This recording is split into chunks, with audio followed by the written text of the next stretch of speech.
Mulai saja tanpa perlu berlama-lama. Untuk mengefisiensikan waktu, mari kita mulai diskusi pada malam ini.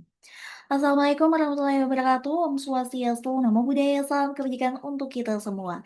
Yang terhormat Bapak Ahmad Ansari selaku dosen pengampu pada mata kuliah Sistem Inteleksia. Pada kesempatan kali ini saya akan memaparkan materi yaitu BFS. Jadi saya share screen.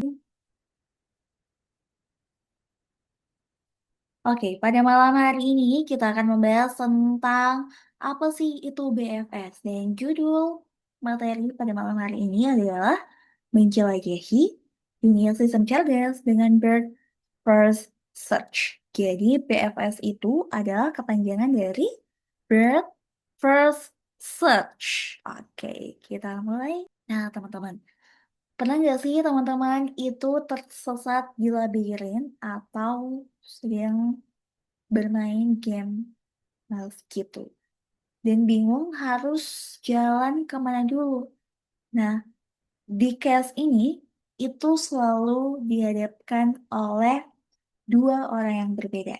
Orang yang pertama yaitu orang yang jalan asal-asalan atau jalan aja dulu. Jalani aja dulu sampai menemukan jalan keluar.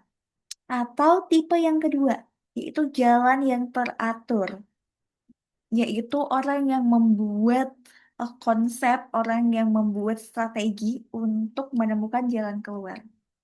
Kalau teman-teman tipe yang jalan aja dulu sampai nemu jalan keluar, berarti teman-teman adalah tipe yang BFS itu. Gitu, teman-teman. Atau kalau misalnya teman-teman orang yang lebih jalan yang teratur atau membuat strategi gimana caranya keluar, itu berarti teman-teman tipe yang sistematis. Seperti itu. Oke, kita lanjut. Apa sih itu BFS? Nah, BFS itu singkatan dari Bird First Search. Adalah algoritma pencarian pada graf atau pohon. Nah, untuk cara kerjanya gimana? Cara kerjanya itu adalah mengunjungi semua simpul tetangga dari simpul awal terlebih dahulu, sebelum melanjutkan ke simpul di level berikutnya. Terus BFS itu menggunakan prinsip FIFO atau first in, first out. Siapa yang duluan masuk, dia yang duluan keluar. Siapa yang duluan memulai, dia yang duluan mendapatkan hasilnya gitu. Atau FIFO pada setiap antrian. Terus setiap simpul yang sudah dikunjungi pasti akan ditandai agar tidak dikunjungi dua kali. Oke. Konsep dasar BFS atau Bird First Search ya teman-teman. Jadi BFS itu menelusuri semua tetangga dari node awal, terus lanjut ke level berikutnya sesuai urutan eksplorasi. Jadi urutannya itu seperti ini, dari atas ke bawah. Jadi dari A ini ke B, ke C, terus lanjut ke level kedua. Jadi kalau misalkan dari B itu ke D, ke E, terus dari C ini harus melalui C, terus ke F lagi. Seperti itu. Jadi ini tuh beraturan teman-teman dari atas ke bawah. Dan semua tetangganya itu, aku asumsikan ini sebagai orang ya teman-teman. Kalau misalkan A ini mau ke C, itu harus melewati C dulu. Atau ini, kalau misalkan A mau ke E, itu harus melalui B dulu. Jadi harus melalui tetangga yang pertama, terus baru sampai ke tetangga yang kedua. Seperti itu. Jadi kalau misalkan A ini mau ke F, A-nya ini tuh harus melewati tetangga pertama, yaitu tetangga C. Terus sampai ke tetangga F. Seperti itu. Jadi BFS itu menelusuri graph dari atas ke bawah yang udah aku jelasin tadi per level. Jadi sehingga semua tetangga level pertama itu dikunjungi sebelum level kedua. Ibaratnya nih teman-teman, ini teman-teman tuh kalau misalkan mau ke tetangga kedua itu harus transit dulu ke tetangga pertama gitu. Kita lanjut prinsip kerja BFS. Hmm, atau Q, bukan stack. Gitu. Jadi BFS ini menggunakan antrian queue. Siapa yang datang duluan, dia yang diproses terlebih dahulu. Aku asumsikan atau aku berikan gambaran sederhana kepada teman-teman.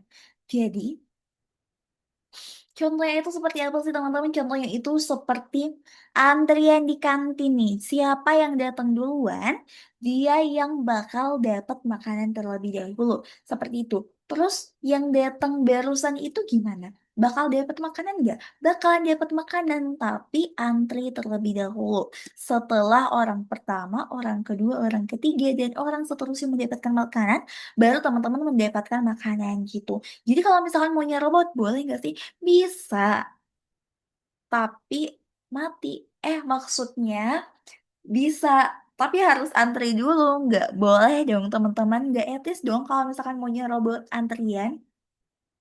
Gitu. Oke, kita lanjut.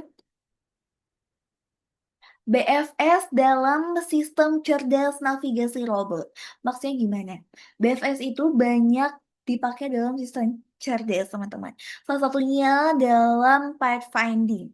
Bayangkan nih teman-teman, robot yang ada di gudang ini itu harus mencari jalan terpendek menuju paketnya. Jadi BFS itu menjamin robot menemukan rute paling efisien selama setiap langkahnya itu punya jarak yang sama. Seperti itu, teman-teman. Terus robot itu yang ada di gudang ini nih, teman-teman. Itu pastinya mendapatkan jalur terpendek atau jalur yang efisien. Kalau jarak antar langkahnya sama. Oke, selanjutnya ada BFS dalam game AI. Nah, dalam permainan seperti puzzle 8 tile, BFS ini digunakan untuk mencari urutan langkah menuju solusi. Jadi, setiap keadaan ini dianggap sebagai node. Dan BFS menjelajahi semua kemungkinan langkah secara sistematis. Kita lanjut. Nah, di sini itu ada langkah BFS. Jadi, langkah pertamanya itu memilih simpul awal, misalkan A ditandai dengan visit. Terus yang kedua memasukkan simpul awal ke antrian. Yang ketiga, selama antrian tidak kosong, itu yang pertama harus ambil elemen depan, misalnya U. Terus mengunjungi semua tetangga U yang belum dikunjungi. Gitu. Jadi menandai atau tandai tetangga tersebut dengan visit dan memasukkan ke antrian. Terus yang terakhir ada ulangi sampai semua simpul dikunjungi. Data yang digunakan ada queue atau antrian. Jadi menyimpan simpul yang akan dikunjungi berikutnya. Terus visit set itu apa? Itu menandai simpul yang sudah dikunjungi. Terus ada adjacency list, yaitu menyimpan daftar tetangga dari setiap simpul. Di sini udah aku buat contoh Python-nya teman-teman. Teman-teman bisa lihat. Kalau mau di screenshot juga boleh. Oke, selanjutnya kita bahas kelebihan dan kekurangan. Karena setiap kelebihan pasti ada kekurangan. Bukan cuma manusia yang punya kekurangan dan kelebihan, tapi BFS juga. Oke, kita bahas kelebihan terlebih dahulu. Yang pertama, menemukan jarak terpendek pada graf tidak berbobot. Terus yang kedua ada menelusuri grafnya itu secara sistematis atau per level. BFS ini juga mudah diimplementasikan dengan struktur data queue. Terus BFS ini bisa diterapkan di berbagai bidang nih teman-teman. Baik di bidang AI, jaring sosial, navigasi, dan lain sebagainya. Lanjut kita bahas tentang kekurangan. Kekurangan BFS itu apa aja sih? Yang pertama pastinya itu membutuhkan memori besar karena semua simpul di level yang sama disimpan di antrian. Terus yang kedua itu tidak efisien. Karena apa? Karena grafnya ini sangat besar gitu. Terakhir yaitu kurang cocok jika bobot sisi berbeda. Jadi lebih baik pakai digit. Jadi kita bahas kesimpulan teman.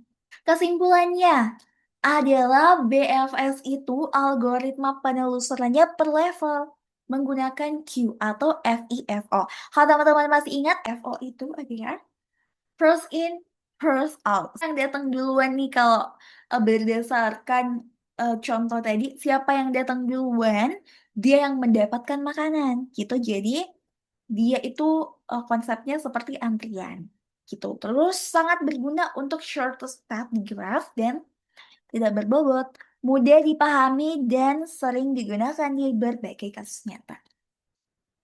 Sampai sini paham kan teman-teman?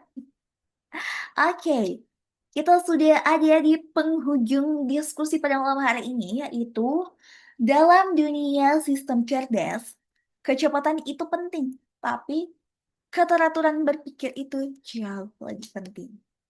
Any question, guys? Buat teman-teman yang mau bertanya, feel free boleh banget tulis di kolom komentar. Nanti kita bisa diskusi lebih jauh lagi. Terima kasih atas kesempatan, terima kasih atas waktunya pada malam hari. Terima kasih. Wassalamualaikum warahmatullahi wabarakatuh.